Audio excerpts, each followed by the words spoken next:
नमस्कार छात्रों, मैं गिरिराज मंगल आज आपके समक्ष एक नए वीडियो के साथ में हाजिर हूँ।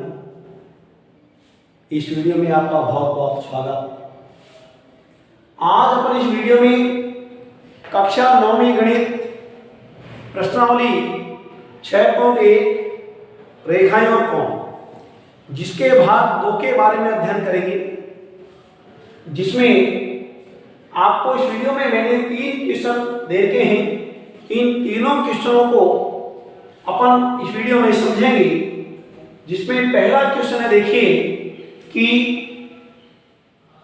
त्रिभुज PQR की भुजा QR को दोनों ओर बढ़ाई गई है। त्रिभुज PQR की भुजा QR को दोनों ओर एक सरल रेखा के रूप में बढ़ाई गई है एवं कोण PQR और कोण PRQ दोनों आपस में आपको बराबर दे रखे हैं। तो हमको सिद्ध क्या करना है, देखिए कोण PQS और PRT, कोण PRT ये दोनों कोण आपस में बराबर होते हैं। इसको अपन सिद्ध करना है। दूसरी बात, इस आकृति में देखिए आपको बिंदु O पर ये 4 कोण बन रहे हैं, X, Y, W और Z, यानी X, Y, W और Z ये 4 कोण बन रहे हैं। जिसमें आपको एक कंडीशन दे रखी है कि X और Y का योग है कोण W और कोण Z के बराबर है।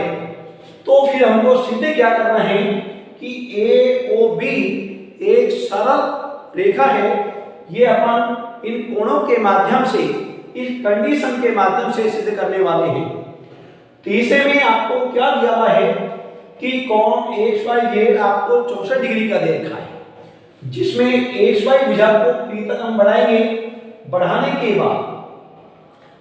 के बाद में एक किरण YQ जो Y बिंदु से निकलेगी वो YQ किरण जा रही है, किरण YQ कोण ZYP को समद्विभाजित करती है। इस प्रकार से वो किरण खींचनी है। तो फिर आपको कोण HYQ का मान और प्रतिवर्ती कोण QYP का मान, ये दोनों कोणों का मान आपको प्राप्त करना है। तो देखते हैं अपन यहाँ क्वेश्चन नंबर 1। यहाँ हल क्रमांक अपन 1 लेते हैं, वो ध्यान दीजिए। आपको हल क्रमांक 1 में देखिए कोण PQR बराबर कोण PRQ नंबर 1 और ये आपको दिया हुआ है। क्या दे दीजिए, ये चीज आपको समीकरण नंबर 1 मानते हुए दिया हुआ है। अब देखिए कोण PQR प्लस कोण PQS बराबर 180 डिग्री, यानी कोण PQR और कोण PQS इन दोनों कोणों का योग 180 क्यों है? क्योंकि ये पूरे के पूरे सरल रेखा है जिस पर यह रेखा करके मिल रही है कौन सी PQ। तो इन दोनों कोणों का योग 180 है। कारण रेखिक कोण युग्म की वजह से। इसको नंबर 2 डाल दीजिए और यहां लिख दीजिए रेखिक कोण युग्म। ये कंडीशन आपको लिखनी है। इसी प्रकार से आप देखिए कोण PRQ प्लस कोण PRT बराबर में 180 डिग्री होगा। इसी सरल रेखा पर PR जब आकर के मिल रही है तो इन दोनों कोणों का योग भी 180 होगा। कौन कौन से? PRQ और PRT। तो PRQ और PRT इन दोनों कोणों का योग भी 180 होगा और रीजन भी इसका यही होगा, कौन सा? रेखिक कोण युग्म की वजह से। अब आप देखते हैं समीकरण 2 व 3 से, समीकरण 2 व 3 से जब आप देखेंगे तो ध्यान देना, इन दोनों कोणों का योग 180 और इन दोनों कोणों का योग भी 180 है। तो फिर क्या हो जाएगा, देखिए आप कोण PQR प्लस कोण PQS बराबर कोण PRQ प्लस कोण PRT। ये समीकरण नंबर आप इसको 4 में डाल दीजिए। क्यों बराबर हुआ? इन दोनों कोणों का योग 180 है और इन दोनों कोणों का योग भी 180 है, इसलिए दोनों पार्ट क्या हुए, बराबर हुए। किंतु जब हम समीकरण नंबर 1 का उपयोग करेंगे 1 व 4 से, ध्यान दीजिए 1 और 4 का जब हम उपयोग करेंगे तो ध्यान देना ये पी क्यू आर और पी आर क्यू ये दोनों क्या है, आपस में बराबर है। दोनों जब बराबर है तो ध्यान देना बराबरों में से बराबरों को जोड़ने पर, यूक्लिड ने यही कहा था कि बराबरों में से बराबरों में बराबरों को जोड़ने पर बराबर प्राप्त होता है, और बराबरों में से बराबरों को घटाने पर भी हमको बराबर ही प्राप्त होता है। तो ये दोनों पार्ट बराबर है और ये दोनों बराबर है, अगर इन दोनों को घटा दिया जाए तो भी हमको बराबर प्राप्ति होगा। तो ध्यान दीजिए आप इसको मान करके कर सकते हैं या यूक्लिड की अभिधारणा का उपयोग करके भी हम इसको कर सकते हैं। तो देखिए यहाँ पी क्यू आर और पी क्यू एस, तो अब दोनों में से बदलना एक कोई था, तो पी आर क्यू की जगह आप पी क्यू आर लिख दीजिए, पी क्यू आर और ये पी आर टी आर का हो जाएगा। दोनों में से बदलना किसी एक को ही था, ये दोनों क्रॉस हो जाएंगे, समान हो गया, इसलिए कौन पी क्यू एस बराबर क्या हो जाएगा, कौन पी आर टी, और यही अपन को एक तरह से सिद्ध करना था। तो देखिए यूक्लिड ने भी यही कहा था कि बराबरों में बराबरों को जोड़ने पर या बराबरों में से बराबरों को घटाने पर हमें बराबर ही प्राप्ति होता है। तो यहाँ बराबरों में से अपने बराबरों को घटा दिया, एक तरह से हम डायरेक्ट में घटा सकते थे यूक्लिड की अभिधारणा के नियम के अनुसार। अब हम देखते हैं क्वेश्चन नंबर 2 को। देखिए क्वेश्चन नंबर 2 में आपको 4 कोण दे रखे हैं, जिसमें से आपको दो कोणों का योग बराबर दे रखा है। यहां देखिए हल क्रमांक 2, जिसमें आपको क्या दिया है, x प्लस वाई बराबर w प्लस जेड। ये आपको नंबर 1 डाल दो और यहां लिख दीजिए आपको दिया हुआ है। ये दो कोणों का योग और इन दोनों कोणों का योग आपको बराबर दे रखा है, किंतु अपन इस बात को जानते हैं चूंकि कोण x या कोण का चिन्ह वहां भी नहीं लगा था, एक्स वाई जेड और ए डब्ल्यू, इन चारों कोणों का योग आपको 360 डिग्री दे रखा। इन चारों कोणों का योग कितना दे रखा आपको, यानी दे क्या रखा है अपन जानते हैं एक तरह से। क्यों? क्योंकि एक बिंदु पर बनने वाले समस्त कोणों का योग 360 डिग्री, तो यहां आप लिखते हैं ज्ञात है, ये हमको पहले से ज्ञात है। तो देखिए 1 व 2 का उपयोग जब अपन करेंगे तो दोनों में से किसी भी एक युग्म को अपन को चेंज करना है, या तो इन दोनों कोणों के स्थान पर x y लिख दें और या इन दोनों कोणों के स्थान पर w और z लिख दें। तो ध्यान दीजिए x प्लस का y z का w दोनों के स्थान पर भी आप x प्लस y लिख सकते हैं, बराबर 300, ये 60 हो जाएगा। तो देखिए यहां तो 2x हो जाएगा और ये 2y हो जाएगा, बराबर 360 हो गया। 2 को हम कॉमन ले लें, बराबर 360 ये हो गया। तो x प्लस y का मान यदि हम निकालना चाहते हैं तो बटा 2 कर दीजिए, कितना हो जाएगा, एक से 180, अर्थात x प्लस y बराबर कितना हो गया, 180। ये x और y क्या चीज है, ये कोण है। कोण का संकेत हमने यहाँ पूरे सवाल में नहीं लगा रखा है, किंतु है कोण। इसलिए जब इन दोनों कोणों का योग यानी कोण x प्लस कोण y बराबर 180 डिग्री, किंतु ये दोनों कोणों का योग 180 डिग्री तो प्राप्त हो गया, किंतु है क्या ये दोनों कोण, इनमें संबंध क्या है, ये है रेखिक कोण युग्म है, ये है रेखिक कोण युग्म है या रेखिक कोण युग्म। लिखिए इनको आप एक तरह से आसन्न कोण लिख लीजिए, क्या लिख दीजिए, आसन्न कोण। आसन्न कोण लिखिए, क्योंकि रेखिक कोण युग्म अपन इसलिए नहीं लिखते क्योंकि हमको सरल रेखा तो सिद्ध ही करनी है। ये सरल रेखा दे रखी होगी तब तो इनको अपन रेखी कोण योग कह देते, अपन इसको आसन कोण ही कहेंगे। किंतु प्रिय बालक को ध्यान देना, दो आसन कोणों का योग 180 डिग्री होता है तो कब होता है? जब उनमें उभयनिष्ठ भुजा के अलावा शेष दोनों भुजाएं उस उभयनिष्ठ भुजा के विपरीत दिशा में हो और एक सरल रेखा में हो, तब ही दो आसन कोणों का योग 180 डिग्री होता है। इसलिए अपन यहां लिखेंगे, इसलिए यानी AOB एक सरल रेखा है। ये सरल रेखा होगी तभी इन दोनों कोणों का योग 180 डिग्री हो सकता है। इसके अलावा किसी भी कंडीशन में इन दोनों कोणों का योग 180 डिग्री नहीं हो सकता।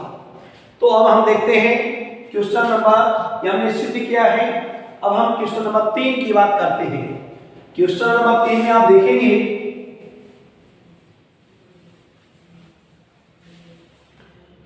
देखिए यहां क्वेश्चन नंबर 3 में अपन कौन XYZ, यहां इसको आप इस तरह बना लीजिए X Y और यहां Z आप लिख दीजिए। इस कोण का मान आपको कितना देने का है? 64। ये ध्यान करना, जो बिंदु बीच में आता है कोण उसी पर माना जाता है। ये कोण आपने 64 डिग्री का बनाया, XY को P तक बढ़ाना है। XY को हम क्या करेंगे? आगे तक बढ़ा दिया, मान लीजिए हमने P तक बढ़ा दिया, इसको हमने P तक बढ़ा दिया। बढ़ाने के बाद किरण YQ, इसका मतलब YQ से जाना है। अब किरण जो YQ जाएगी वो ZYP, ये जो कोण आपको, अब ये हिस्सा जो आपका बच रहा है, इस कोण को दो बराबर भागों में बांटते ही निकलते हैं। दो बराबर भागों में बांटनी है। कौन सी? YQ जो किरण है ZYP को दो बराबर कोणों में विभाजित करती है।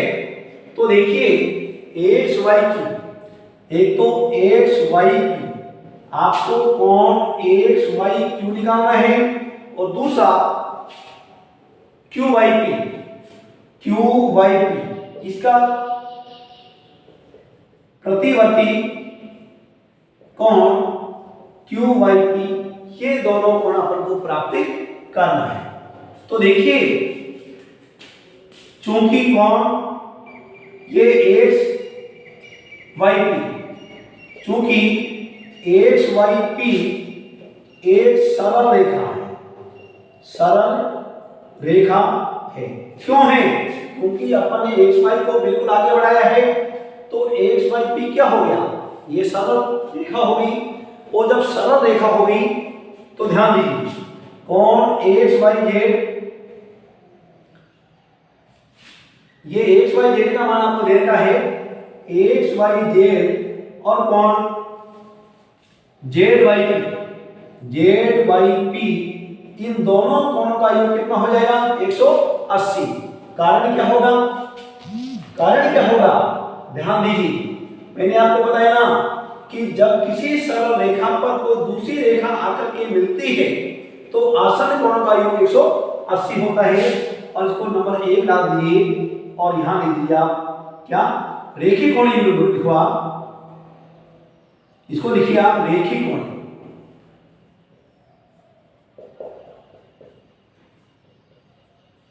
रेखी कोणीय हो गया। अब इसके बाद में आप देखिए, ये आपको सममिति विभाजन कर रही है, तो कोण QYZ या ZYQ, QYZ प्लस कोण QYP, ये दोनों आपको बराबर दे रखे हैं। यहां नीचे आप दिया हुआ है, ये अपन को पहले से दे रखा है। क्यों? क्योंकि जो YQ जो रेखा है, जो किरण है, वो ZYP को सममिति विभाजित करती है। तो ये दोनों कोण क्या है? आपस में बराबर है। और जब बराबर है तो आप ध्यान देंगे, ये दोनों कोण बराबर हो गया। और जब बराबर हो गया तो हमने पहले तो इन दोनों कोणों का योग 180 तो अपने कर ही लिया। अब करने के पहले आप एक काम और करेंगे, यहां इसका उपयोग करो। इसका उपयोग हम बाद में कर लेंगे। चलो पहले आप इसका मान निकाल लीजिए, इसके बाद में हम कर लेंगे इसलिए यहाँ एक्स वाई जेड का मान हमको 64 देर का है। कोण जेड वाई पी बराबर 180 कर लीजिए पहले। कोण जेड वाई पी का मान निकालो तो 64 की बाकी निकाल दीजिए, कितना हो जाएगा 116।